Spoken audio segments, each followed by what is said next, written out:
Welcome to Dirty Fanatics United. Falcon Nation, welcome to Dirty Fanatics United. I am your host, C-Money, followed by my co-host, Robert, Cody, and the newest addition to the crew, Mr. David, right below. Y'all hit that like button, leave a comment, subscribe. It's been a minute since DFU's been live. It's been right at 4 weeks now. I can hide no longer. The Atlanta Falcons have not been playing the style of football that we all expected this season. Falcon fans, hit that subscribe button if you're new to the channel. Robert, Cody, David, what's going on, man, before we dive into this Colts versus Falcon recap? For those watching, I do have sickness right now, so bear with me as we try to get through this 1 hour long podcast. Robert, what's going on?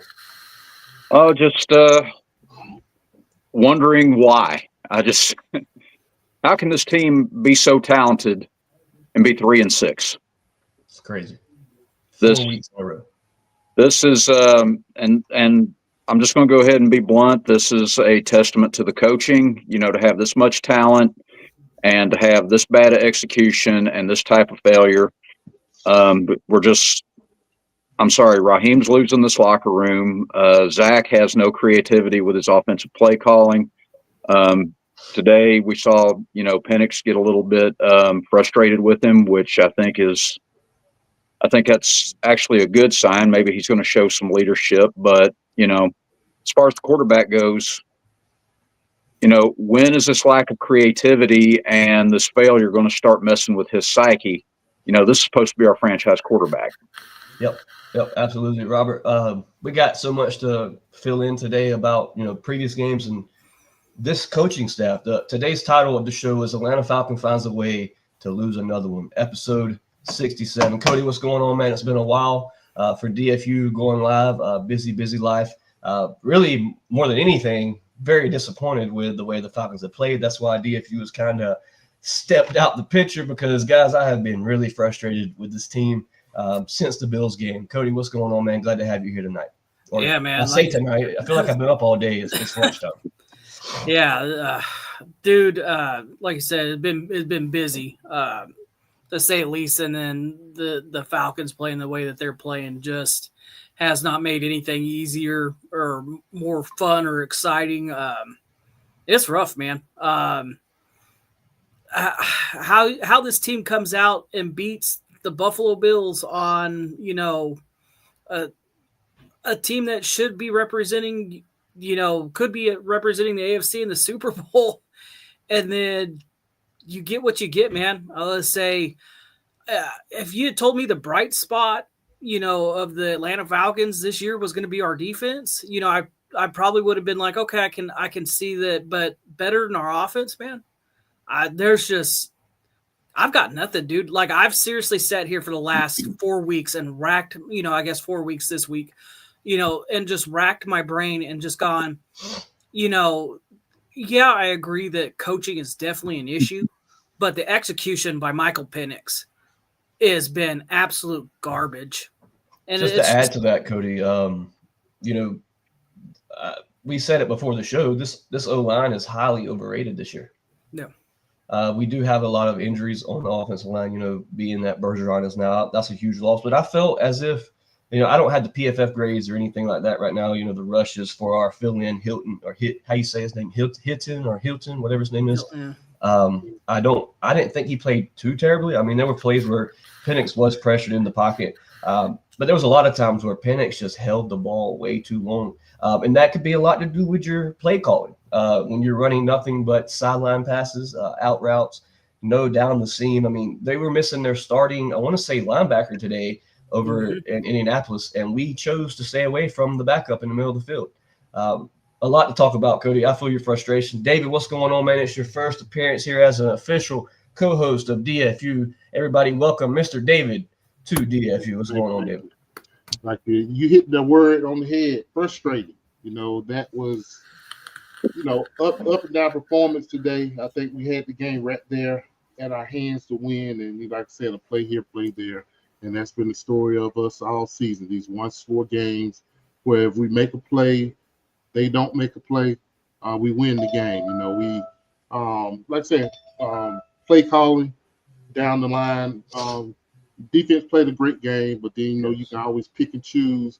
3rd and 21, we got a chance to just come off a sack. Then we rush forward. We've been pressuring the quarterback all day, and then you don't make that play, and then, pass to Warren in field goal range. Where we could have, taken over the game right there. I just, knew at some point that the defense probably was going to, let go of the rope.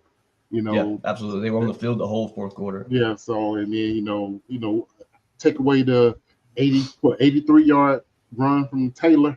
Yep. And that last series, the defense played a great game, but, I don't know. It's just frustrating. You want to stay positive with the team and everything, but like saying coaching, the inaccuracy of Penix, especially when you're throwing the Mooney. I don't know what's going on with that combination. I think he probably had about 8 targets today, and they didn't connect on any. Yep. I don't know that we had to get this one to salvage the season, and I just think it's kind of it's starting to look rough. Season now. Yeah. Would you believe me if I told you guys the Atlanta Falcons defense has put up 13 sacks the last 2 games and have lost both of those games back to back?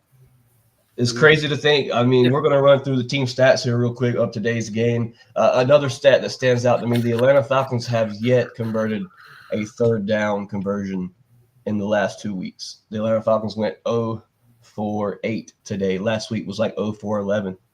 Time of possession, here's the crazy number. The Colts held the ball 40 minutes and 20 seconds to our 26 and 9 seconds. That's due to the constant 3 and outs that offense put up after halftime. First downs, we had 22. They had 25. 3rd down efficiency, they were 2 for 12. The Colts on 4th down were 2 for 4. Total plays for the Colts, 74 to our 60. We had 3 sacks allowed. They allowed 7 sacks. We had 7 sacks today against the most scoring offense in the NFL. We punted the ball 6 times to the Colts 1. We also had 3 penalties for 35 yards to their 7 penalties, 56 yards.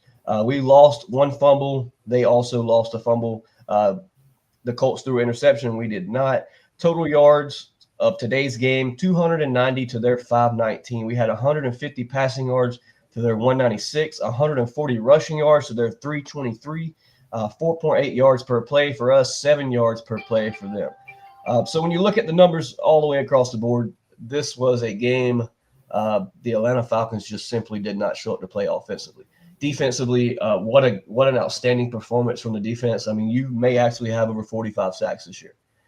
But the frustrating situation is, as me and Robert were talking about before the show, if the Atlanta Falcons still had last year's defense, the Atlanta Falcons may have only 1 win this season. That's what's frustrating.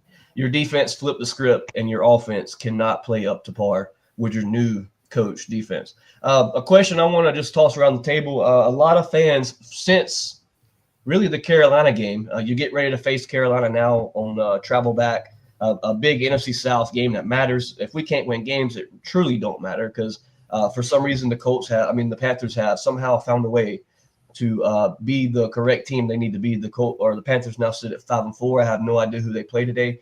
The Bucks easily Saints. Pulling away the division Saints. once again. The Saints. So the Panthers play the Saints. If the Saints could pull one out, I mean, it would help us, but we're not winning ourselves for it to even matter. Mm-hmm. A question that's been going around, not a question, really statements from multiple fans, people that I've talked to, people at work. Real quick, shout out to a guy named Ricky. Cody, Robert, you guys won't believe this. Do you guys remember the guy from Reedsville, Georgia that comments on the show sometimes every now and then? Yeah. Okay, well, yesterday or last week at work, I ran into a guy, and he was a big Falcon fan. We started talking about football, and he mentioned to me, have you ever watched the podcast DFU? I said, that's me. Like, I run that. He was like, bro, I've been a subscriber for years. I'm just like, man, this is crazy. Like, the It's world wild. is so small, man. So shout out to Ricky if you're watching this, brother. Rise up. But Robert, is it time for a coaching change? That is the first topic for today's game or show. If there is any chance to salvage this season, I think so. I know that it never really seems like a good idea to make a coaching change, especially the head coach halfway through the year. But, we're at the point now where, Raheem has totally lost this locker room. And of course, it all started with the firing of Ike Hilliard. I think Ike Hilliard was a popular, locker room presence, and of course, that's what basically I think was the frustration for Ray McLeod and why he's no longer with the team. I think honestly, I think that Raheem and Zach should both be shown the door, and and people are asking, well, who's going to replace him? Brick has done a fine job with the defense. I think that he stepped in and did a pretty decent job with the Jets when they let Robert Saleh go. I think that, if we're going to make the change, I think that Brick should be promoted, and, we should go from there. Let me ask a quick question right there for you. If Brick takes over as the head coach, does that affect the defense, or is that something you want to see in place? It's plus and minuses to that. When I thought if somebody took over, it would be Brick, and then the first thought came to my mind is as good as the defense is playing. That, like I said, that's the only reason that we've had the wins that we got. And if he has to concentrate on the whole team, where does his defense go? So that's what really stands to me is if you do fire, say perhaps Zach Robinson, if you let Zach Robinson go. You let Jimmy Lake go, week 7 of last year's year, somewhere around there, week 10. If you did fire Zach Robinson, if that was released in the next coming up days, who is running the offense? Who would you feel comfortable calling offensive plays? You can look at your receiver, or who's your receiver coach now, the previous quarterback. It's just, so it's like, what, like how much of if we made the change, how much of this is affecting, what the Falcon? Because guys, let's be for real. The pistol is not the answer. No. When you can see it when the linebackers, when they motion Charlie Warner, the linebackers are already hitting the line of scrimmage. When Kyle Pitts is pulled in motion off the tight end position, the linebackers are already creeping up into the line of scrimmage. Yep. The plays are so predictable. Could Yates possibly bring in a new scheme for these Atlanta Falcons? Yeah. What was the average when we're in the pistol? We run 90% of the time. That if I saw a stat, that's correct. 90% of the time out of the pistol. If they're in the pistol, you risk 10% of the time you're going to get burnt if you bring everybody. So I throw the pistol away like now. And like I said, today that was a Tyler Algier game. I don't know. I think we commented on the when we were doing the messages during the game is they went 4 series and Tyler didn't touch the ball after he scored. Yep. This was a game that I know Bijan is our bread and butter, but this definitely was a game I think that Tyler could aid. The 2 times you gave Tyler the ball in the red zone produced 7 points. Tyler Algier with 2 touchdowns now in the game. I believe it's 5 on the season. Tyler Algier was a 1K rusher, guys, his rookie season. Yeah. I don't think Zach Robinson has still figured out how to use those 2 backs like you see in Detroit with Gibbs and Montgomery. That is the perfect duo, and it's really what the Atlanta Falcons kind of have mimicked draft-wise when you went out and you grabbed Bijan, you had Tyler. Now you have, your speedster, your fullback / running back. Tyler Algier truly runs the ball, and guys, don't shoot me for saying this, but I see a lot of Michael Turner resemblance when Tyler Algier is out on the field running the football. And it seems to be a occurring factor of this year when Tyler has good production, Zach Robinson seems to step away from it. I don't know. I mean, maybe he has Bijan on his fantasy team. I don't know what is happening there. But another guy that we must talk about today, another guy that was 10 yards away from being a 1K receiving receiver last year, Darnell Mooney, continuously dropping passes. Here it is, week 10 now? 6, 7, 8, 9? Yeah, week 10 in the NFL. And we are still dropping passes. I mean, for granted, there were a lot of passes that Penix kind of threw out of the range for Mooney to grab, but when he did hit Mooney, like the 25 seconds left on the clock before the intentional grounding, Penix throws a shot to the 40-yard line. I mean, I'm not saying the new kicker goes out there and makes a 58-yard or 60-yard field goal, but you take that opportunity to walk away and not go into overtime. Right. Mooney, nobody on Mooney.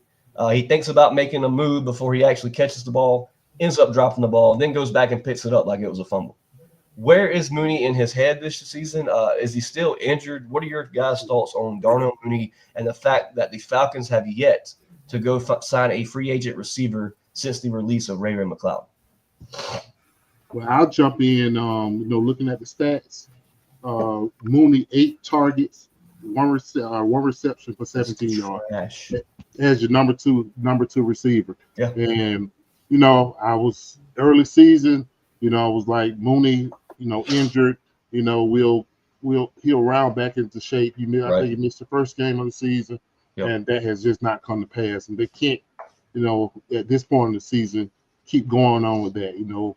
They have, with how they shaped up the practice squad, they had 4 receivers on the practice squad, and I don't see any of them, being able to step in.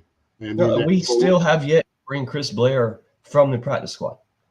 A guy that scored in every preseason game, Chris Blair, with 0 season starts this season, with receiver injuries. And Nick Nash has he can get, the guy can get open. For whatever reason, he's not the fastest, but he has quick space, tight space quickness that he always finds a way to get open. And at this point, you got to try something. Yep. You got 4 receivers on the practice squad that you can't. You've stuck David Sills in that position since the release of Raven McCloud. Today with 0 catches, 0 attempts. Like Penix didn't even look in Sills' direction today. And I don't know if that is a coaching problem where he's not scheming these players. Threw it to him once. Okay. And then you look at Kyle Pitts with 2 catches today, 38 yards. He did drop a wide open pass to start the game. Easily could have been a walk-in touchdown. Easily. Yep. Easily to start the game off against a number 1 team in the AFC. If you're going to be a playoff team, these are the games you have to win. If you can even look back at the Patriots game, a lot of people blamed Romo for the missed field goal. But there was a lot of times that this offense stalled out, and it should have never came down to that extra point.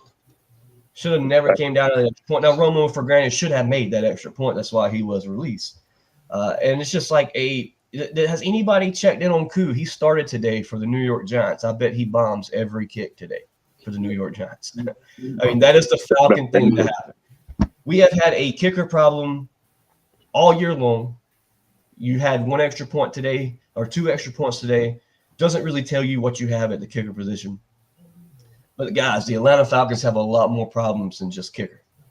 Special teams continuously giving up 50-yard receiving, 50-yard returns. They're halfway across the field when they get the ball in the 4th quarter to tie the game up. Difference in the game. And it's just like, I mean, this has been a problem all year. Jamal Agnew, do we seriously not have anybody better to make a kick return? Natron Brooks, he's had a decent return here and there throughout the season, but guys, Penix is starting on the 25, if not the 20 or less, every kickoff. That is a problem that the Atlanta Falcons must fix. Charlie Warner with 1 catch today, 14 yards. You look at the defensive wise, man, defense balled out. You had Harrison Jr. with a sack, Jalen Walker with a sack, Ebiketie with a sack, Pierce Jr. with his official sack to start the season right here. Caden Ellis with a sack, Brandon Dolores with a sack, Zach Harrison with a sack. The Atlanta Falcons played defensively. But a stat we must talk about is the fact that the Atlanta Falcons cannot, what's the word I'm looking for? cannot credit their offense. I mean, their defense when we Not make a turnover. complimentary. Yeah. Complimentary football. We're not playing it. We get a turnover on defense, get ready for a 3-and-out. Yep. That is the issue. The intentional grounding is still an issue week 10. What do we do, guys? What does the Atlanta Falcons do to get out of this slump? Because you had the possibility of being swept at home against the Carolina Panthers Sunday in the Benz. Man, there's just not a lot that you can do at this point. Like, part of me is like, fire the coaches, coaching staff. But then again, like, I don't want the defense to be, take a step back if you let Brick take over. So the only thing, that really you guys can do is at this point is you're just going to have to ride it out the rest of the season. Now, luckily, I think the next 3 games now, Carolina as good as they are, or is it just our inconsistencies that make them look good? It should be a winnable game against Carolina at home. Should be. I'm going to put that as a should be. And then you've got, I think, the following week you've got the Jets. That should be You best believe the Carolina Panthers are coming to our stadium running a 2-high safety as they did in Carolina. Oh, yeah. No, and you've got to figure something out, man. I would say now, speaking on the defense, though, one thing that, kind of drove me nuts that I really feel Caden Ellis got cheated big time today, guys. That catch where he turns around is – to me, that's a fumble. That's a fumble. I thought it was. No, but again, you can't rely on these referees to make the calls right. To me, that was 100% a catch and fumble. He catches that ball. He has control. He takes a spin and takes a step, and Caden punches it out. But you can't. But these are the things you can't rely on. Facts. These you've got to do something though. At this point, I'm not even really sure. I think you just got to ride it out with Coach Raw, fire him at the end of the year, hope that you win, games against like the Jets, maybe pull off a game against, Tampa Bay. So we got a pretty weak schedule coming in, but if you play so inconsistent like this, I mean, hell, who would have thought we would have got drummed by the Carolina Panthers 30-0? So you should beat the Saints twice. Are we going to beat the Saints twice? Are we going to go to New Orleans and beat the Saints twice? Away and at home? I don't know anymore. It's very questionable. Because at the start of the season, I told you we were going to go in there. We were going to dog walk them, and now I'm not sure. I don't know if you win. I don't know if you don't split with New Orleans. I don't know if you don't get swept by Carolina and Tampa Bay. So you could get swept by the whole NFC South this year. Yeah, absolutely. If you're not careful, you absolutely could. So I think you just got to kind of hope, that they figure something out, win some games. Like I don't even want to say playoffs because that's not happening the way that this team is playing. Exactly. I mean, the only thing I can hope to improve this team is Zach Robinson at the end of the year is gone and old Coach Raw. Man, let's say I know this may not be. Here's the thing, Cody. Raheem Morris gets fired, right? Oh, absolutely. And I don't like saying it like this because I feel like James Pierce Jr. was a hell of a draft pick. Yeah. I love James Pierce Jr. I love what he's going to be in Atlanta for the future to come. Him and Jalen Walker. But if you fire Raheem Morris, I mean, hell, you may even see Terry be fired. I don't know. I'm not calling for Terry's head, but at this point, who knows what happens at the end of the season. The new head coach comes into let's say the Falcons win 5 games this year at this rate. The new head coach comes into a team with 0 first-round draft picks. Hell of a lot of money in free agency. The Falcons have to make a splurge in free agency, guys. But offensively, the O-line needs major depth. I mean, that should be your first signing as soon as free agency hits is a backup right tackle, hoping that McGarry returns back and he's still, the McGarry that he's been the past 2 years. Yeah. You need a swing tackle because Storm Norton has been hurt all year. He's off IR, but still re-injured. You could also say, maybe you need to go out and grab another center because if our center goes down, guys, who's hiking the ball to Michael Penix?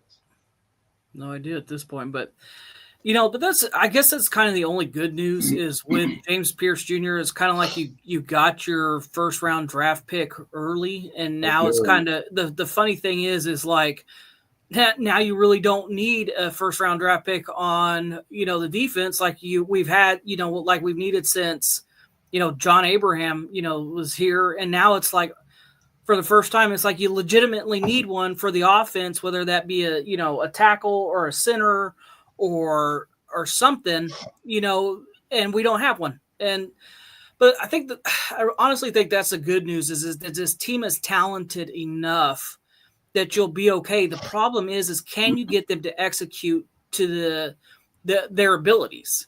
To me, that is the whole problem that comes down to coaching. Now, again, Michael Penix isn't helping anybody right now with how bad he's throwing the football, with this poor decision making. Like you said, it is week 10 and we still haven't figured out how not to cause intentional grounding.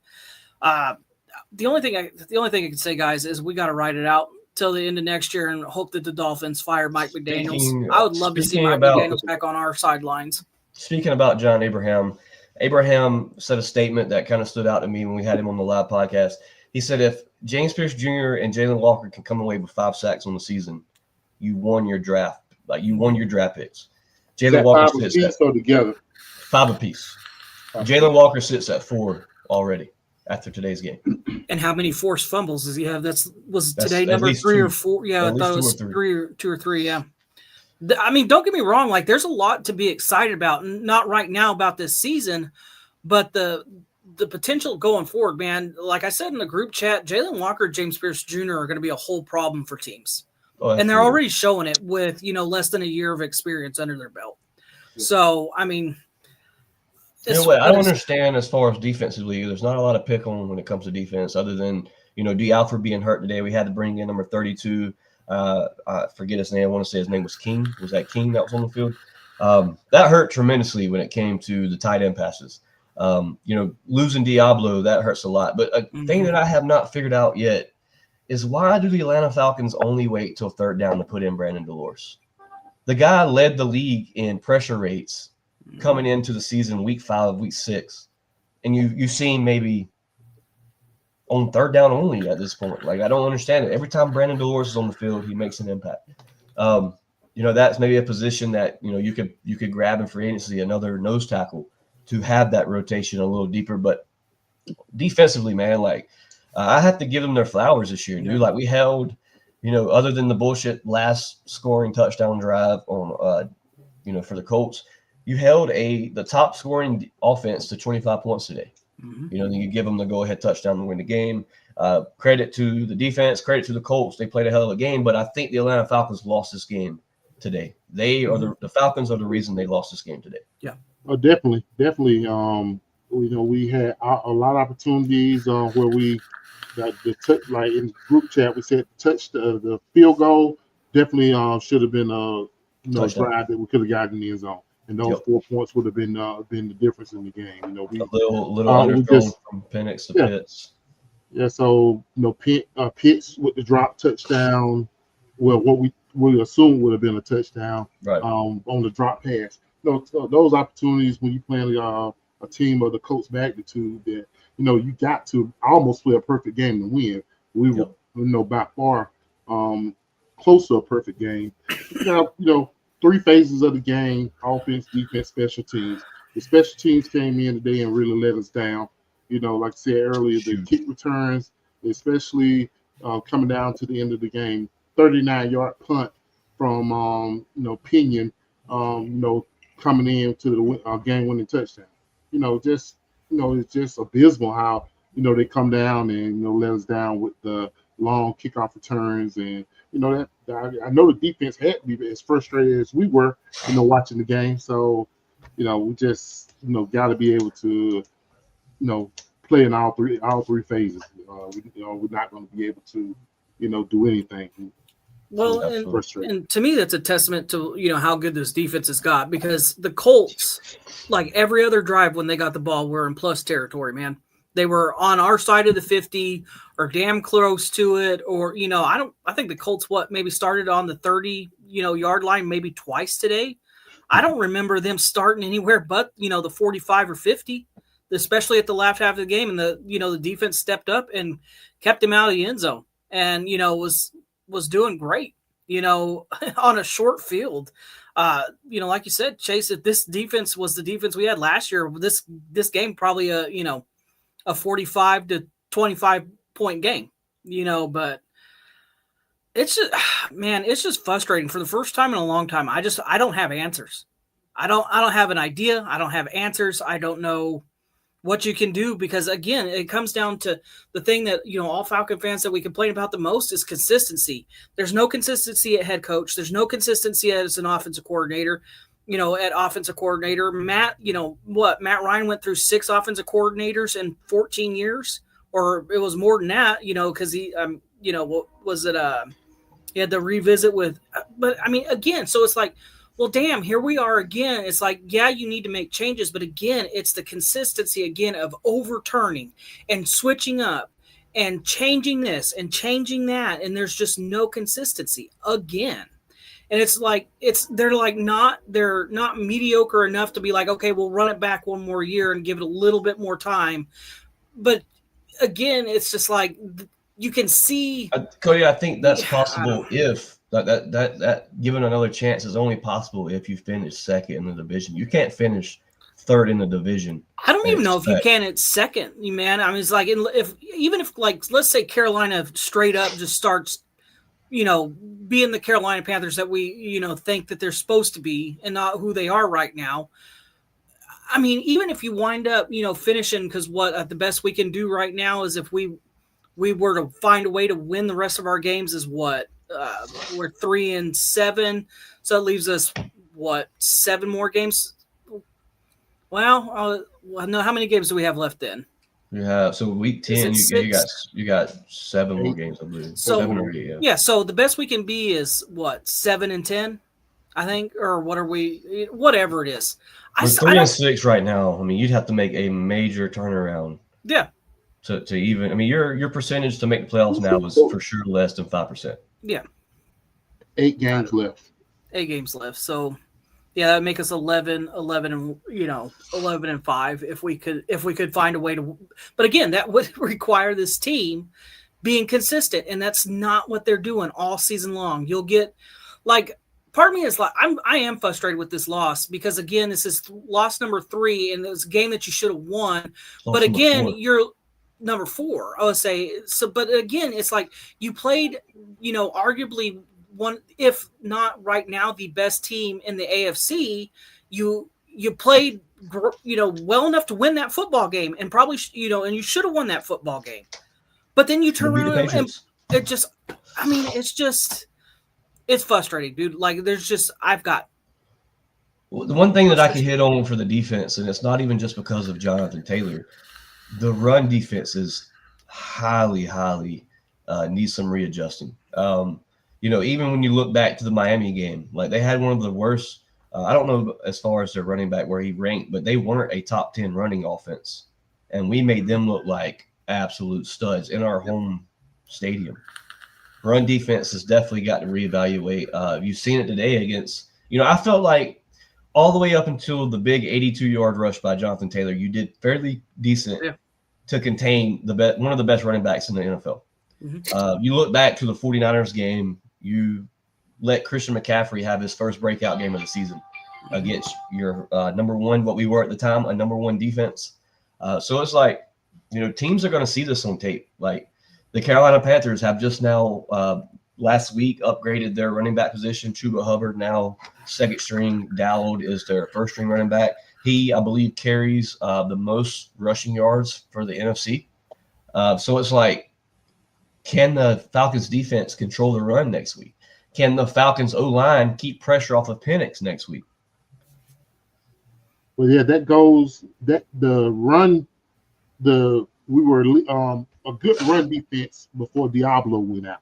Yeah. When Diablo went out, that's when the things started going south for us on the run team. We've inserted Bertrand. I think we all had our comments about Bertrand today. And he's a stand and receive type linebacker. He does. I said he's going to play downhill. Yeah. So he's going to make contact 3 yards past the line of scrimmage and get pushed forward for 3 more. And that's 6 yards a game right there. 5-6 yards. And you can't play linebacker like that. You got to diagnose and go. And I think the one play that he did do that, I think late in the game he made the play for a loss. And because he's gonna sit back He's gonna let the play come to him, and then you can't give up 4 or 5 yards play. Well, and that's the frustrating thing about him too, is like when he does play downhill and he does crash, he was huge on that third down stop. I was gonna say, I can't even remember when it was now, but he came up with that huge third down stop on Jonathan Taylor while they're moving out, and he comes in and makes a great tackle. But then, you get this, to David's point, to where he stands there, gets hit, and then gets driven back 3 more yards. And it's just like, I don't know. Yeah. You can tell today. Go ahead. I know CTE is a real thing, but I don't want my middle linebacker with a Guardian helmet on. Bro, I've said it multiple times, David. If you're my starting linebacker and you are wearing a Guardian cap at one of the most contact positions in the NFL, you might. Can we get Troy Anderson to come back at some point? So there was reports last week, Cody, where they asked Raheem Morris, and it kind of sounded like to me Troy was already out the building the way Raheem Morris complimented. He said they asked when, what was the day-to-day conversation on Troy Anderson? What was it looking like to get him back on the field? And Raheem Morris stated, we are not even close to considering Troy Anderson a day-to-day topic. So it's like, has Troy Anderson suited up for the last time in Atlanta? Well, that's my thing. Is he hurt still or what's – I don't know. There's just – again, this is one of the first times in a long time that I've been like, I don't know. So I'm looking here at free agents. We don't even have anybody in the practice squad that can play linebacker, and that's how this roster's been set up. The 4 wide receivers, 3 off. Devondre Campbell is a but not free one agent. Developing on the practice squad. Devondre Campbell is a free agent at linebacker position. Never would have seen that. But, I mean, at some point, you got to realize that J.D. Burntrain is not the answer. Devondre Campbell also played under Jeff Ulbrich at one point, under Raheem Morris at one point. So why not make that? I mean, I know he's a veteran. He's closer to the end of his career. But at some point, if you can't get Diablo back at a decent rate this year, be prepared to lose a lot more games when it comes to short yardage as far as tight ends and rushing. Man, I mean, I don't even know what to say anymore, bro. Like this season, if you asked me before this season at week 10, where did the Falcons sit? I would have told you we were easily number 1 or number 2 in the NFC South. Easily. Not once did I believe that the Panthers would have more wins than the Atlanta Falcons. It just goes to show you, man, it's NFL any given Sunday, and it just hasn't been our Sunday for the past 4 weeks. The Atlanta Falcons face the Carolina Panthers coming up Sunday in Atlanta. Cody will be at the game. Mr. David will be at the game. I don't know if I'm going to spend my money and go up there. Robert, you'll probably be at the house with me as well watching the game. What do the Falcons have to do, starting with you, Robert, to, get back in the win column to prevent a 5-week losing streak? One thing that, excuse me. One thing is we're going to have to get a little bit more creative with the offensive play calling. That's a given. We're running this pistol formation 90% of the time. And one thing that I've noticed that really irks me is when we do run play action, Penix goes into this big, humongous bootleg motion and walks. I mean, the plays are taking way too long to develop. Now, you saw Daniel Jones today. I mean, his play action was quick. He's got his feet set, got rid of the ball. I don't know if this is just part of Penix's game or if it's just more of Zach Robinson's, ridiculous scheme. I don't know. But we've got to get more creative on the offensive play calling. On the defensive side, we're playing great, except we're getting gashed up the middle. And of course that goes back to Diablo being hurt. But another thing is we don't have that big body in the middle to plug that hole. We don't have that humongous defensive tackle. And, it's nothing against, the guys like Rook or Zach Harrison that are filling in. But, we need that big, nasty guy in the middle to jam that hole. I mean, the trade deadline's passed, but, I don't know. There's got to be some free agents out there that are worth a look. Oh, absolutely, dude. I mean, a name that even stands out to me, not D lineman, but free agency as far as cornerback. A couple teams have already called and asked about this guy. Asante Samuels Jr. was just cleared this week to be able football ready. You look at linebackers. I mean, we're talking about Devondre Campbell, Isaiah Simmons, Josh Woods, which we have picked Josh Woods up. He's on our team as well. Free agency wise, you look at D lineman.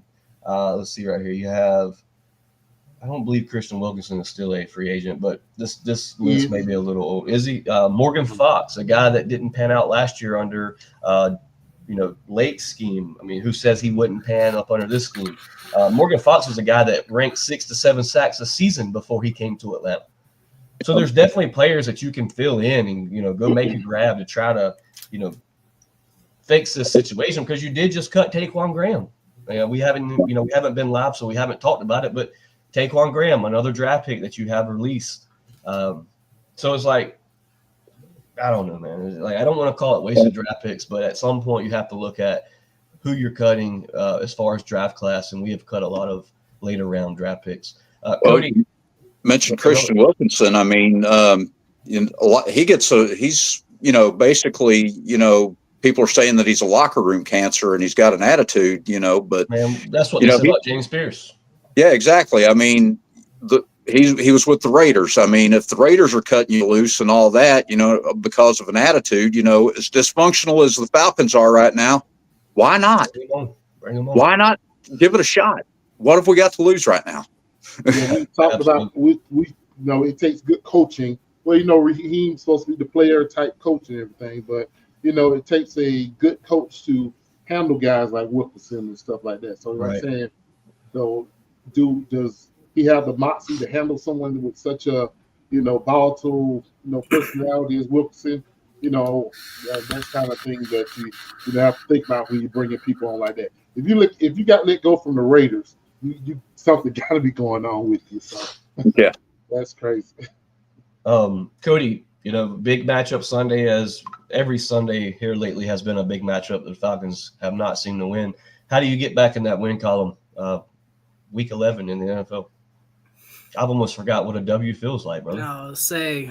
You know what's so heartbreaking, Cody? Because when I left the Benz Monday Night Football, I'm sure David was there, Cody was there. When we all three left the stadium Monday Night Football against the Bills, there was no doubt in my mind that we thought the Atlanta Falcons had figured it out. Yep. Turn the corner. And that has not been the case since that game. Granted, you have had a lot of injury. You did lose Jalen Walker against the 49ers. You lost Diablo. Taquan Graham goes out on another injury. You end up cutting Taquan Graham. And I think, D. Alford banged up today. You also lost Bergeron throughout this length. You lost Lindstrom last week almost, but he did return back this week. He did actually go in the blue tent before halftime. He ended up playing the rest of today's game. Cody, how do you get back in this win column, man? You got to be consistent on offense, man. My biggest thing is these 3 and outs. Again, another week where against New England we had 1 third down conversion. This week we had 2? It's 0. We had 0. That's right. We had 0. We haven't had any against the Patriots, and none today other than the 1 flag. And you can't do that, man. Like, I don't care how good this could be the 85 Bears. And if you're going 3 and out, they're worn out. You've got to be consistent on offense. And I swear to God, I really hope that this isn't true what I heard, listening to the game about Michael Penix forgetting that he can use his legs. Yeah, I heard that. I was just like, are you serious? You forgot that you're allowed to run? You can't be athletic? Like, I don't already want to get on the train of going, we need to draft another quarterback. But guys, this is the thing that I preached for 14 years while Matt Ryan was here, is you're going to miss him when he's gone. I don't care if he could not roll out. I do not care that Matt did not have wheels. You had one of the, if not the most consistent quarterback play ever that Atlanta has ever seen. And I told people, you're going to miss it when Matt Ryan's gone. For all these Falcon fans that were like, get rid of Matt. We don't want Matt. Are y'all happy now? Because I'm not. I haven't felt like this in a long time. We were spoiled for 14 seasons with Matt Ryan. This sucks. Man. I still think that we got something in Penix, though. I'm not ready to jump off the Penix train yet. I do want to see him with, like I said, a more creative offensive coordinator. I'm going to put a lot of this on Zach.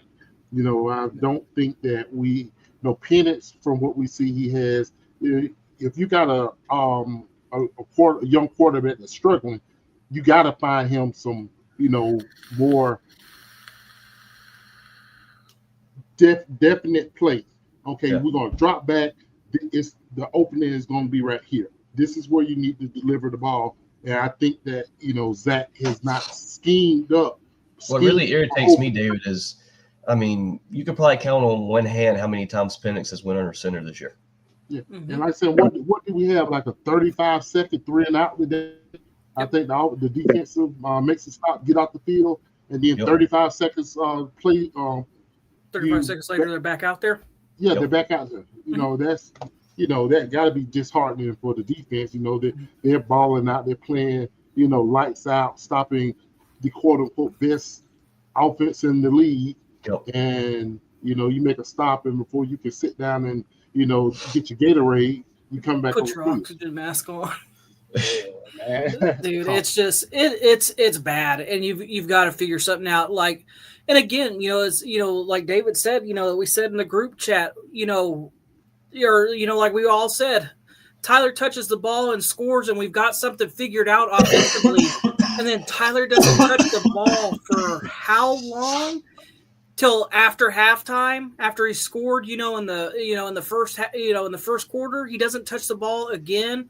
I don't even think I don't even remember him being out there except for like twice the block. And then it's just like I don't understand why you figure something out, and it's just like, okay, well, they hadn't stopped Tyler that entire time. Yeah. And then you're like, let's get away from that and go with something totally different.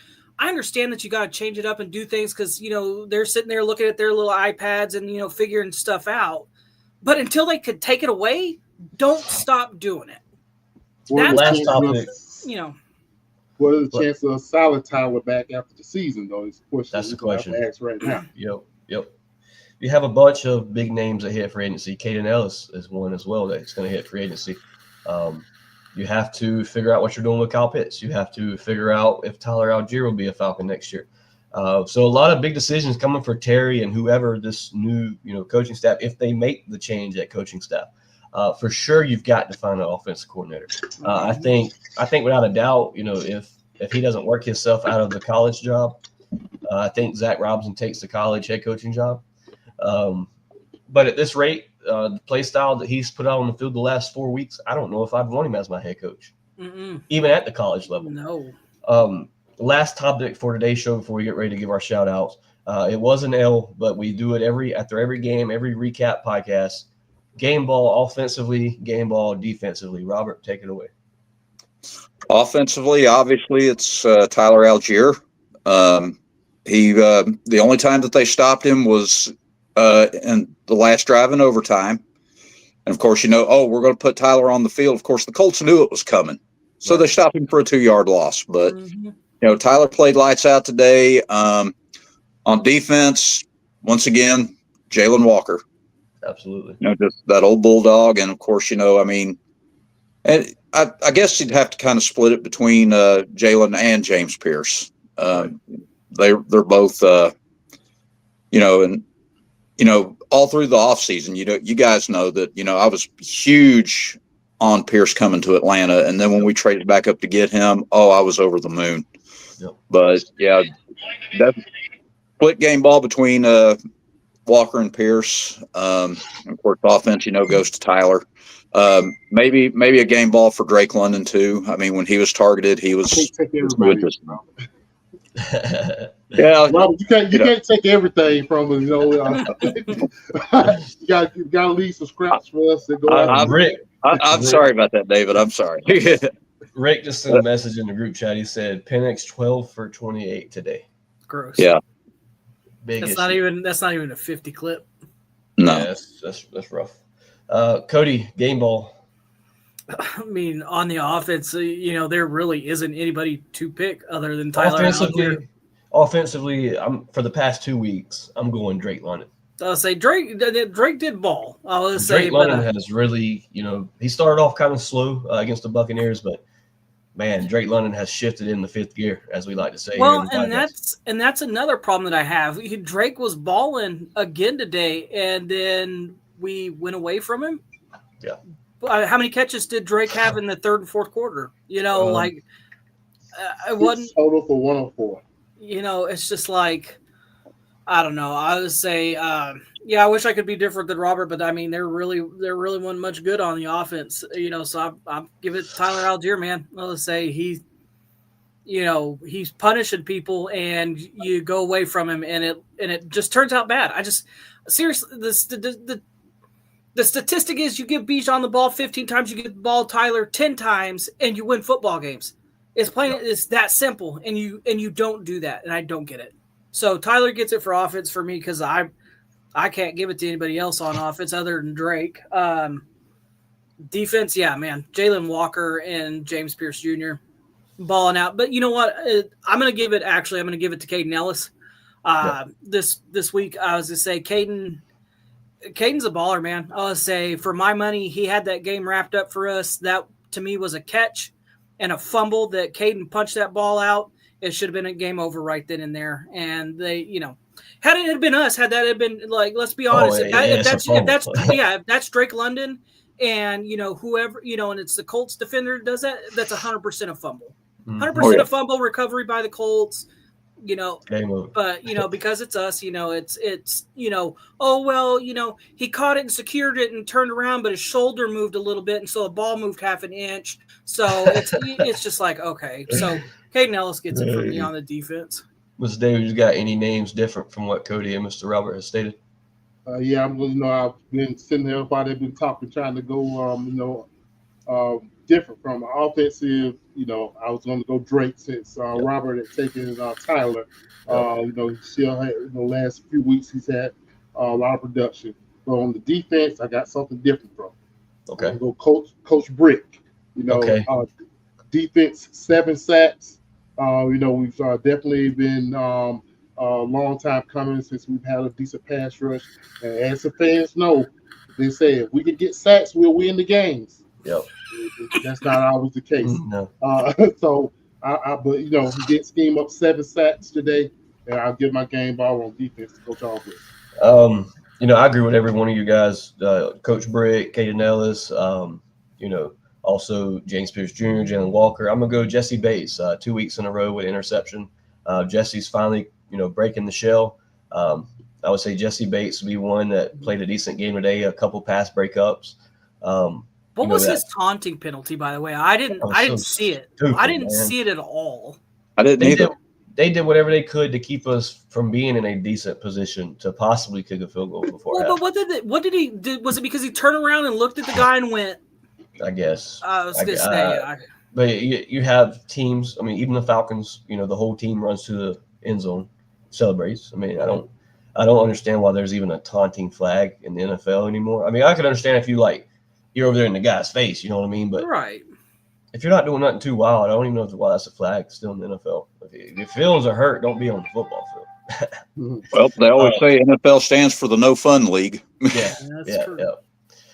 Well, guys, we wrapped up episode 167 on the year. Apologize to the viewers that have been wondering where DFU has been. We are back now. We will be live every game recap. We're going to try to find a day throughout the week that we continuously go live. But as of now, you can catch DFU live after every game. That may not be right after the game, but it will be hours after the game. You can catch DFU. So stay tuned, ring the bell, subscribe if you're new to the channel. We're glad to have you guys here. Hit that like button if you're watching, and comment after the live show. I'm always sure to get back to you.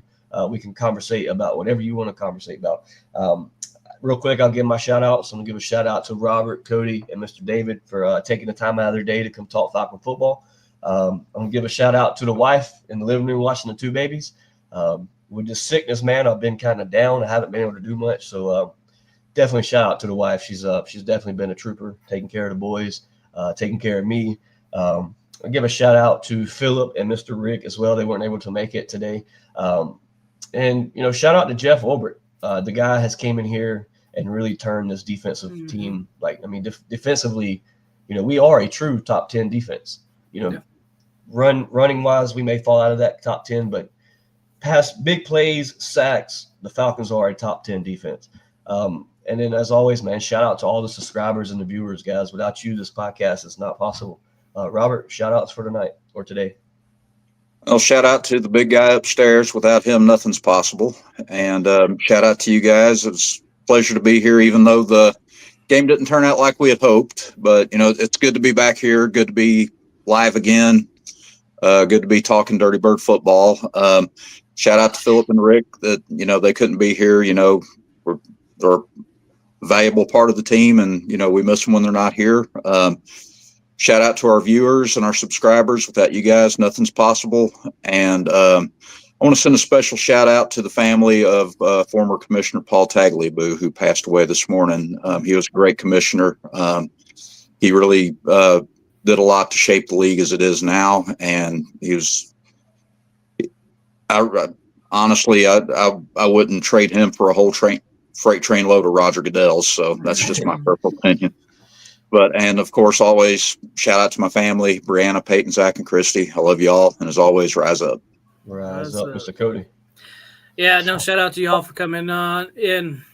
God, after the 4th straight loss, man, I'm still in my feelings. I would say this is so hard to do, guys. So shout out to y'all coming on, talking about this. Man, I just want us to start winning again, man. We have so much fun when we're winning, and this sucks. Like I hate coming on here and not having answers and not knowing what's going on, and but shout out to everybody that's been hanging in there, guys. I mean, whether win, lose, or draw, these are birds, and this is the most toxic relationship I've ever been in, and we're still here, and we're going to continue to do it, and we're going to continue to have high blood pressure, high stress rate, high anger issues. But, God, when they're winning, is it fun? But hopefully we can get back to that. But, shout out to y'all, to Philip and Rick, who couldn't be here. I know it's – but, man,